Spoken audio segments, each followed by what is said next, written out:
Bonjour, Françaises et Français du Chili. Alors même que la campagne officielle vient de commencer, je voulais vous parler de l'élection des représentantes et des représentants au Conseil consulaire du Chili. Cette élection aura lieu le 29 mai prochain. C'est une élection, donc un vote à l'urne le 29 mai. Mais à partir du 21 mai jusqu'au 26 mai, vous pourrez voter par voie électronique. Et si vous avez pris la peine de le faire, également par procuration. C'est une élection importante, c'est une élection éminemment politique et à plusieurs titres.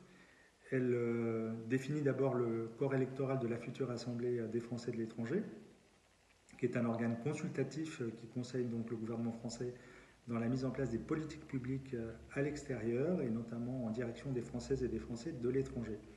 Cette élection définit également le corps électoral des futures élections sénatoriales qui vont renouveler les représentants au Sénat des Françaises et des Français de l'étranger. Cette élection aura lieu en septembre prochain.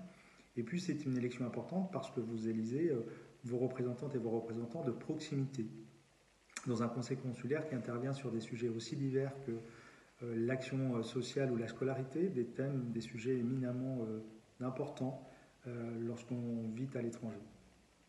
C'est aussi un conseil qui réagit parfois aux situations d'urgence et pendant la crise sanitaire, nous en avons connu de nombreuses situations d'urgence, vous le savez. Je voulais vous parler parce que le Chili est un pays qui me tient à cœur, pas simplement parce que lorsque j'étais député des Français et des Françaises de l'étranger d'Amérique latine et de la Caraïbe, j'ai pu travailler main dans la main avec l'ensemble des représentantes et des représentants, indépendamment des étiquettes politiques, mais c'est surtout le pays où je suis né, pays que j'ai dû quitter avec ma famille après le coup d'État. Nous sommes partis en exil. Je voulais donc dire que le travail que j'ai pu accomplir avec les représentantes et les représentants des Françaises et des Français de l'étranger du Chili a été utile pour la communauté.